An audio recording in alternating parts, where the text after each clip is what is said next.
Sara, nahanapan daw ng probable cause ng impeachment mini court. Nakakatawa talaga itong mini court nila, no? Pero ang tanong, talaga bang hinanap nila yung probable cause o yung katotohanan o hinalap lang nila ng paraan para magkaroon sila ng media mileage at propaganda laban kay BP Sara Duterte? Kasi kung tutusin, matagal na nilang nadesisyonan yan. Simula pa lang, bago pa nga lang mag-hearing. Alam mo na, yung mga kasama doon, aside from may utang kay BP Sara Duterte, tinanggal ni Pangulong Duterte, nakulong nung panahon ni Pangulong Duterte, at nasasangkot sa mga kaalyadong terorista na talaga namang nilalabanan ni BP Sara Duterte. So sa madaling salita, ginawan lang ng drama, hearing kuno, press con, script at konting iyakan para magbukang proseso. Di ba? Obvious naman. Pero sa simula pa lang, amoy na amoy mo na. Hindi ito paghahanap ng ebidensya, kundi paghahanap ng palusot. Kaya sa vlog na ito, hihimayin natin yung lintik na probable cause. Napag-usapan na natin yung unang bahagi Di ba? Nakita natin, probable cause ba ito o political cause lang? Yun! Kasi kung may totoong laban, dapat patas ang proseso. Pero kung sa umpisa pa lang may hatol na, hindi na yan investigasyon, palabas na yan. Yun. Kaya mga kababayan, manood lang kayo dahil marami tayong isisiwalat na katarantaduhan nitong mga congressman natin na ito. Marami tayong ibibigay na mga halimbawa kung bakit tila talagang ginagago lang tayo ng mga congressman na ito. Mantakin mo yung mga hindi kasama sa impeachment complaint. Aba, biglang nakasama na ngayon. Halimbawa na nga lang yan, yung kay Digamo, kesyo may ugnayan daw si Tebes at ang backer daw niya ay si BP Sara Duterte. Kesyo dinalaw pa daw, pati si Madriaga, tinangkang dalawin. Tapos ang NBI naman, bida-bida. Kita nyo yung NBI na ini-interview doon na hindi si Matibag. Parang hindi makasagot ng maayos kasi para bagang napipilitan. Para bagang napipilitan siya. Kasi siyempre nga naman, baka mamarkahan siya ni BP Sara Duterte pagdating ng panahon. Si Matibag, matik naman yan, tanggal yan Director yan, ina-appoint yan ng Pangulo. Pero yung mga nasa ilalim ni Matibag, delicates ang kalalagayan nun, lalo na pag ikaw isang career officer, di ba? Kawawa naman ito mga magagaling at professional nating mga NBI agent, di ba? Ginagamit kayo ng inyong NBI political director. Anyway, ayan ang ating pag-uusapan kasi napakarami yung inungkat. Inungkat pati yung sa ulo. Pambihira, oo. Halatang ito'y isa lamang pong pautot, ika nga. Isa lamang pong for optic sakes para sa propaganda nila. Siyempre, mapapanood ito ng mga target nila dito yung mga undecided for 2028. Yun ang target nila na ma-persuade na umayaw kay BP Sara Duterte. Yun ang totoo dyan. Kaya lang, alam mo, etong mga kababayan natin na kahit umayaw, eto kasi akala nila sa pamamagitan ng paninira nila kay BP Sara Duterte, yung kanilang mga manok na sa 2028 election o presidential election ay magugustuhan ng mga taong bayan. Hindi ho. Sa katunayan, kahit siraan nyo ng todo yung si BP Sara Duterte, sabihin na natin yung mga undecided. Hindi ho pupunta yan unang-una sa bata ni Marcos.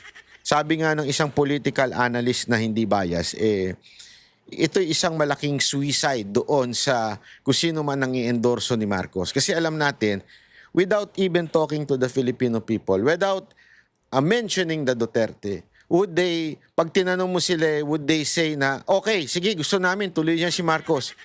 Hindi. Karamihan, siguro mga 90% to 95% ang magsasabing, ayaw namin dyan kay Marcos.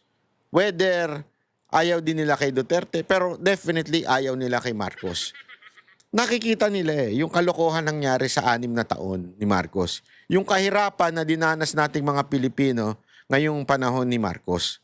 So, wag na nating pangarapin. Wag na nating pangarapin na porket magalit ang taong bayan kay BP Sara Duterte, mapupunta sa inyong mga manok, lalong-lalo na sa manok ni BBM. Or sa manok ni Romualdez. Siguro, at kaya nga kung mapapansin ninyo, hindi nyo napapansin karamihan ng naandyan sa mabumibira dyan, karamihan mga pink. Karamihan po dyan mga pink or dilawan. Bakit? Kasi silang makikinabang sa tingin nila kung may baon nila si BP Sara Duterte. Akala talaga nila makikinabang etong si BP itong kanilang manok. Ang problema, yung manok nila umatras na. Si Leni Robredo umatras na eh. 'Di ba? Wala na. Sino ilagay mo diyan? Si Trillanes? Sa bagay, sabi nga ni Guanzon, si Trillanes na lang, subukan natin. Grabe, no? Mantakin mo si Trillanes presidente, patay tayo. Wala nang freedom of speech pagka siya ang presidente. Bawal mo siya i-criticize or else demanda ka. Ganun. Yun ang diktador, di ba? Talagang sobrang diktador noon. Ngayon pa nga lang eh. Pero hindi naman mananalo yun. Barangay captain nga, baka hindi pa manalo yun eh. Mantakin mo, mayor tumakbo. Hindi nanalo, di ba? Nga. Hindi, sana nga. Kung matindi nga sana kalaban niya, okay eh. Pero hindi matindi. Sabihin, hindi mo naman masasabing ganun katindi yung kalaban niya. Doon sa hindi pa rin siya nanalo. Ganun kahina si Trillanes. So, ang inaasahan na lang nila, yung si .45 ba yung 45, 46, di ko alam. Yung .45 na si Ontiveros. Ang bihira, oo. Baka sabihin nila ba, siguro si Tulfo, baka pwede. Una-una, nagsabi ng si Tulfo, hindi daw siya tatakbo, si Senator Rapi Tulfo, una-una yun. Pangalawa, ako naniniwala ako, may galing si Tulfo sa ibang bagay, pero pagdating sa national, hindi siya uubra. Maybe in the future, not now. Hindi, ako naman, patas ako Ngayon, sa panahon na to, hindi pa uubra si Rafi Tulfo pang national. Kasi yung kanyang concern, nandun sa nandun pa lang sa level ng barangay yung pero pagdating mo sa ewan ko. I don't think so, ladies and gentlemen. For national 'di ba? Ang dami nga nagki-question diyan na bakit hindi nagsasalita ng sa kanya bakit di siya nagko-komento dun sa korupsyon sa flood control. Yung mga ganun bang batikos, medyo malaki kasi alam mo malaking bagay po 'yun sa mga Pilipino. Di ba? Whether you are a Duterte supporter, Marcos supporter, Dilawan supporter, Pinklawan supporter, kailangan magkomento ka sa korupsyon. Kasi napakatindi ng korupsyon eh. Yung korupsyon, walang pinipiling kulay yun. Unless di ka nagbabayad ng tax. Pero lahat tayo nagbabayad ng tax, whether ano man ang kulay natin, nagbabayad tayo lahat ng tax at nakakabwisit. Nakakabwisit po mga kababayan na makita na ganito katindi ang korupsyon, tapos tayo tuloy-tuloy ang pagbabayad natin ng sobrang taas na tax sa bayan natin. Bawat bili natin may tax. Iba pa yung income tax. Iba pa yung bawas ng kumpanyang ating pinagtatrabauhan. Lahat, di ba? So, yun lang naman po sa akin. Kaya nga, mga kababayan, nagkakamali sila. Panoorin na natin itong probable cause o political cause na kanilang naimbento. Magandang gabi po, Luzon, Visayas at Mindanao. Nakitaan ng House Justice Committee ng probable cause para litisin ang 2 impeachment complaints laban kay Vice President Sara Duterte. Unanimous o walang tumutol sa mosyon ng pagbotohan ng mga miyembro ng komite. Pinag-isa na rin ng komite ang 2 impeachment complaint at ipinag-utos ng committee chairman ang paghahanda ng committee report. At nakatutok live si Rafi Tima. Rafi. Mel, Vicky, Emil, walang tumutol sa mahigit 50 miyembro ng House Justice Committee ng pagbotohan na kung may sapat bang ebidensya para sa isang full-blown na impeachment hearing ang reklamo laban kay Vice President Sara Duterte.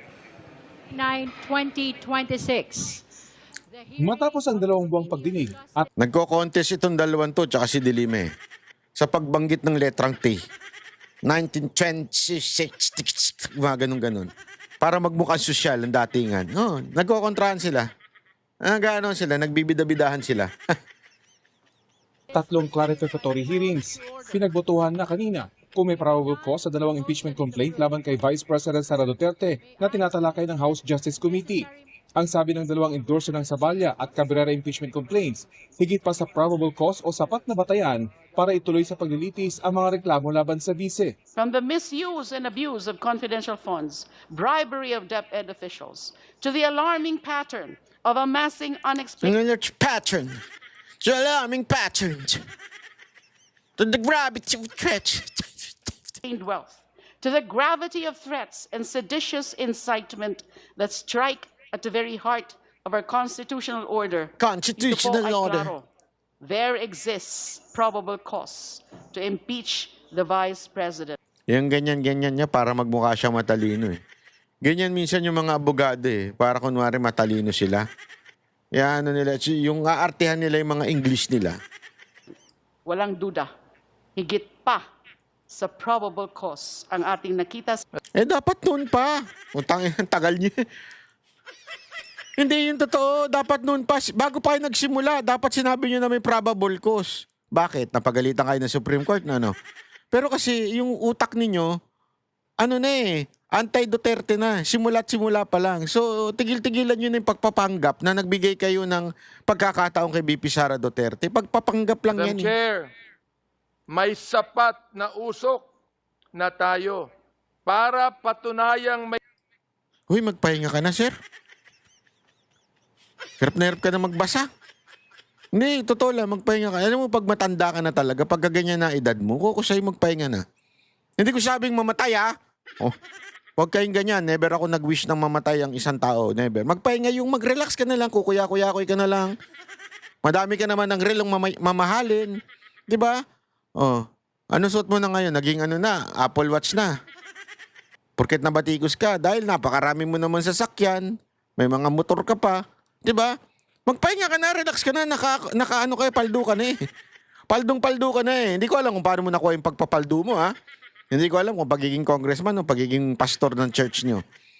Pero paldong-paldo ka na eh. So, pahinga ka na lang, sir. Koko sa'yo, mag-relax ka na lang. Doon ka na lang sa beach, magkape-kape ka na lang. O doon sa golf. Ha? Mahilig kayo sa mga golf eh, di ba? O doon na lang kayo. Huwag na kayong masyado pa kayo nag-e-effort eh.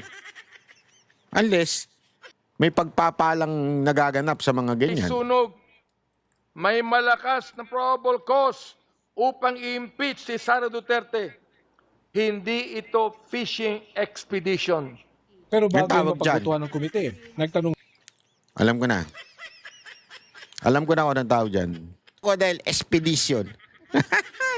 muna si Congressman Lordan Suwan. Hindi po ba medyo mabilis ang pagboto natin para sa probable cause? I ask this, Uy, kuya, wag mo nang patagalin. Ganon din naman ang ending. Wag mo nang patagalin, kuya. Ganon din ang ending yan. Wag ka na magtiwala sa mga kasama mo. not to delay the work of this committee, but because I believe that the gravity of what we are about to do demands that we ask it. I think it would be prudent for us, in the interest of fairness, and to afford the Vice President every avenue for due process, to extend Hindi by na. one additional hearing date. Ang suwestyon na extension Na ni Suwan, naman! sinusugan Na naman, additional. Sus! Sus!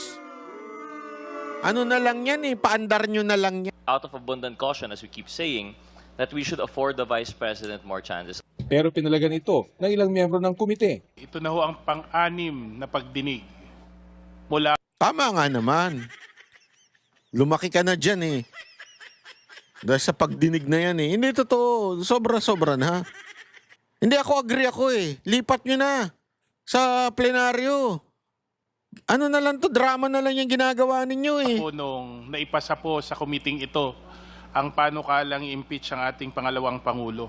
Naniniwala ho ang kinatawang ito, Madam Chair, na dapat na ho nating desisyonan niyo yung hapon. We have given so many chances for Vice President Duterte to explain and present her side regarding the impeachment complaints filed against her. Gigil na gigil si Kuya oh. Yung mukha niya gigil na gigil, natagilid na eh, sa gigil eh. We should not give it sobra-sobra na to. Gigil na si Kuya. Pero Alam mo yung mga lengguwahe nito, pangbayot talaga eh, no? Hindi, akala niya nakakatuwa yung mga term niya. Kasi sinasabi nila, si Meow Meow daw, eh hindi conduct of unbecoming of a public official, especially for being a congressman. Eh, ganun din to eh. Yung mga bayot words niya, hindi naman yan conduct ng isang matinong public official. Hindi kasi, tandaan ninyo I'm not against it. I'm not saying it's bad, maging bayot. Hindi ko sinasabi. O yung maging bayot yung mga lingwahe mo, hindi ko sinasabing bad yan. Pero kung iyan ay gagamitin ninyo laban kay Barsaga, kasi ngayon pinapatanggal na siya kasi daw kesyo conduct unbecoming of a congressman yung mga ginagamit niyang word na meow meow, mga ganun. Oo, alam ko medyo may saltik yung bata na yun. Hindi, trip niya yun eh. Hindi, alam mo, minsan talaga. Ito honestly, ako mismo medyan, hindi ko masakyan yung mga biro-biro ni Barsaga. Hindi ko talaga masakyan yung biro-biro niya. Pang millennial, millennial ba tawag? Gen Z, yung pananalita niya pang Gen Z. Hindi ko masakyan yun. Hindi ko gusto rin yun. Pero I have to respect that. I mean, wala tayong magawa, di ba? We have to respect that. Pero kung ito, ganun din naman. Pambayot naman, yung kanyang mga salita. At hindi nyo nire-respeto yung pang Gen Z ni Barsaga. Huwag nyo rin-respetuhin yung pambayot na salita. Patas lang dapat, huwag tayong namimili. Bigyan na rin natin ng sapat na pagkakataon si Vice President Sara Duterte na humarap at ibigay yung kanyang panig. Despite the repeated notices, despite the repeated opportunities for the Vice President to participate in these proceedings, ay dinedma po niya ang Committee on Justice. Sa huli, umatras sina Suan at Rodriguez sa kanilang suhestyon na magbigay pa ng palugit sa Vice Presidente. Madam Chair, we submit to the wisdom and consensus of the committee. Pautot lang ang botohan. Sus! Halatang pautot lang yung inyong Yung mga, kunwari, hindi pa kayo agree. Pautot nyo lang yun. Obvious naman kayo, Brad eh. Obvious. Please raise your right hand. Unanimous o walang tumutol sa mosyon para deklarang may probable cause o sapat na batayan para ituloy sa paglilitis ang Aba, hindi pa nagsisimula, halata namang unanimous. dalawang impeachment complaint. 53 sa mga miyembro ng House Committee on Justice ang bumoto pabor dyan. That concludes our voting. And the chair... Bakit nakikisali pa yung mga yan? Hindi nyo nga pinaboboto nakikisali pa itong mga to? Bida-bida kayo rin no? Magkano bayad sa inyo? Ako nagtatanong lang Magkano ba binayad sa inyo? Pataas-taas pa kayo ng kamay? Hindi naman kayo kasali? Announces that the existence of probable cause has been declared with respect to both the Sabalia complaint and the Cabrera complaint. Culpable violation of the Constitution, betrayal of public trust, bribery, graft and corruption, and other high crimes sa mga grounds for impeachment na nakalatag sa Cabrera at Sabalia impeachment complaints. Kaugnay ito na hindi umano maipaliwanag na yaman ng Vice Presidente, ang di umano tamang deklarasyon sa kanyang SALN, ang maanumalya umanong paggamit ng confidential funds, pati na ang mga pagbabanta umano niya sa buhay ni Pangulong Marcos, First Lady Lisa Araneta Marcos, at dating House Speaker Martin Romualdez. Kasunod ng inaprobahang motion ni Representative Laila de Lima na i-consolidate o pag-isahin ang dalawang impeachment complaint, Ipinag-utos na ni House Justice Committee Chairperson Jervy Luistro ang paghahanda ng committee report. We direct the committee to prepare the committee report along with the resolution and the articles of impeachment. We further direct the committee to transmit the same to the complainant, the respondent vice president, and the justice members. Ang committee report na ito, aprobahan pa ng komite sa kanilang susunod na pagdinig sa May 4. Bago nila ito ipadala sa plenaryo at sa lahat ng mga meron ng... Meron pa palang dramang isa.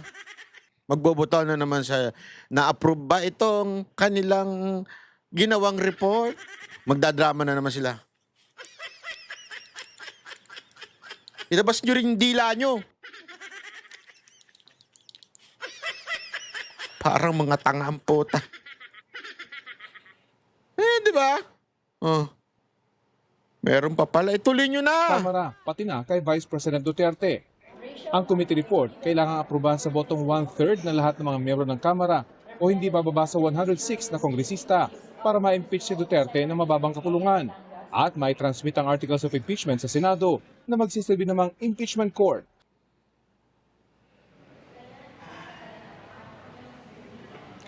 Sa May 4 na o sa Lunes, ay inaasang babalik ang sesyon ng Kongreso matapos ang kanilang isang buwang break. Sakto sa inaasang pag-aproba ng House Justice Committee sa committee report na nagsasabing meron ng probable cause ang impeachment complaint laban sa Vice President. Ayon sa ilang source, isang linggo pa mula May 4 inaasang boboto ang buong plenaryo kung iakyat sa Senado ang impeachment complaint. Yan ang latest mula rito sa Kamara. Ayan na nga. Oh.